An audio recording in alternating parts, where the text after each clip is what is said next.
السلام عليكم ورحمة الله وبركاته. دمان walaalahayga meel kasta joogtiin dunida daafeeda waa walaalkiin Cabdi Fataax oo isku soo noqod wanaagsan Ramadaan kariim meel kasta joogtiin dunida daafeeda ciid wanaagsan inta ciideysa ee maanta ciid u tahay inkastoo anaga ay bish barkaysan Ramadaanka wali ku jirno maanta u dambeysay ee noo tahay ma sha Allah fadlan hadeeta markuu wareysa daawanaysa channelka taxtuub waxa ka codsanaa si sharaf leh ka codsanaa inaad subscribe like share dhahdid ana gambaleyka noo furtid insha Allah fariimaha ay noo yeesidna comment inoo reeb doonto insha Allah ilaahay kala noqdo walaal ayaa weydiiyay yani application-yada aan isticmaalo ama application-yada aan wax ku edit gareeyo soo marka insha Allah waxaan rajeynayaa inuu adiga xataa ku anfaco sababtoo ah maanta waxa qof kasta telephone oo smartphone oo haysta video inuu iska duubo jecel yahay ama waxa noqdaan kuwa oo YouTube ama TikTok ama meelahaas kale soo marka video application-yada isticmaalo walaal waxa waaye midka koowaad iMovie-ga waa 100% free iPhone-ku kusoo degaayo ma oga Android-ka inuu kusoo degaayo way weligay ma baroweenin ama Android ma haysto isticmaal aniga iPhone-ka ayaa isticmaala soo marka app-ka labaad waxa waaye KineMaster lacag waaye laakiin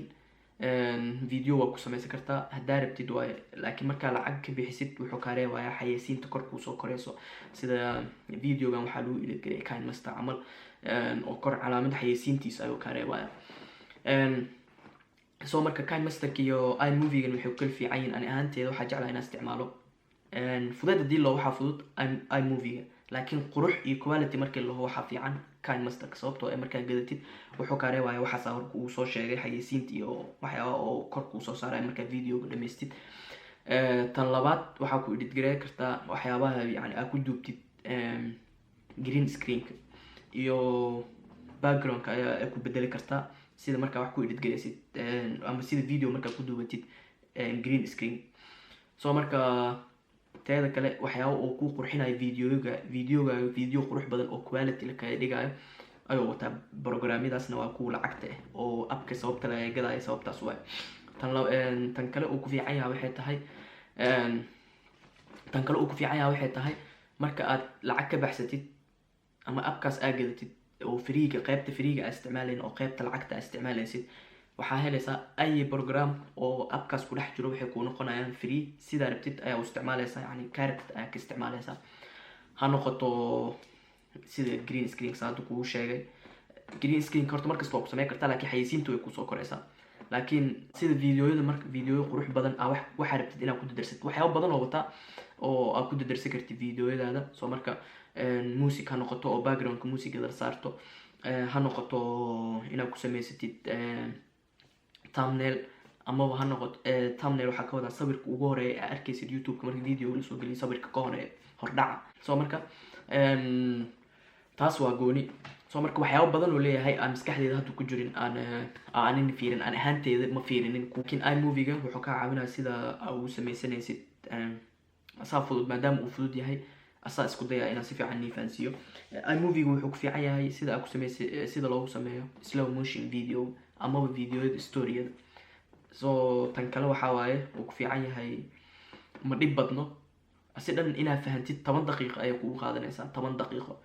sida u jaraysid video-ga sida yani wax inaad soo qaadatid camera roll-kaaga aad ugu soo dirtid ama waxa noqoto cod kaliisa sida codadka faniga ama waxa noqoto video kale laba video isku keenaysid ama ha noqoto sawirada badan in la isku keeno oo background-ka music-da la saaro waxyaabo badan oo easy oo fudeed ayuu leeyahay soo marka insha Allah labadaas app ayaa isticmaala marka qaar aad computer ku edit gareysto laakiin labadaas app ayaa u badanahay inaad ku edit gareeyo midkooda yani kii fudud marba kii fudud inaad ku isticmaalo waxa u badanaa aan ahaanteeda shakhsiyad ahaanteeda iMovie-ga inkastoo aan haystan KineMaster-ka laakiin marka waxyaabo khaas markaas sameysana iyo waxyaabo kale ku sameeya kaas laakiin inta badan waxa isticmaalaa iMovie soo marka insha Allah waxa rajeynayaa video-ga inaad ka faa'iideysatay ama oo noqdo video-ga rabtay waxa laga yaabaa dadka qaar oo YouTuber ahaan in oo anfaco oo laga yaabo in marka daawatid labadaas app aad aragtid mid ku anfaco soo degsatid aan labadaas app aqaana labadaas app wax ku edit gareysta tan kale labadaas app markii laga soo gudbo labadaas app waxay ku fiican yihiin inta yani qarash isgeli lahayd hadda midna tusaale waxa laga yaabaa telefonkaaga inaad video ku duubatid labadaas app telefonkaaga ay kugu jiraan aad telefonkaaga ku edit gareysid marka camera ku duubto waxa u baahan inaad video soo qaadid mobile ku shubtid ku edit gareysid laakiin hadda mobile-kaaga ayaa iska duubaysa mobile-kaaga ayaa ku edit gareysanaysa waana fikrad ahaanteeda tan ugu macquulsan ugu fiican marka yani waxa ku cusub tahay haddaa hore camera u haysatay oo soo gadatay inaad sabir iyo wax iskaga qaadid ama waxyaabo kale ku duuduwatid good. laakiin adoo wixii kuu bilaaw haddaa dhaadid mobile soo gadanaya haddaa dhaadid camera soo gadanaya computer soo gadanaya kadibna wixii aad bilaaway waa laga yaabaa inaad ka caajistid. soo marka kowda hore ku bilaaw mobilekaaga ku duub ku edit gareyso youtube-ka kasoo gasho amaba meesha ugu talgashay ka gasho. laakiin haddaa dhaadid kowda hore top up kasoo bilaabaya waxaa laga yaabaa wixii inay ku anfici waayaan oo haddana aad ka xiisa dhacdid amaba aad ka mashquushid.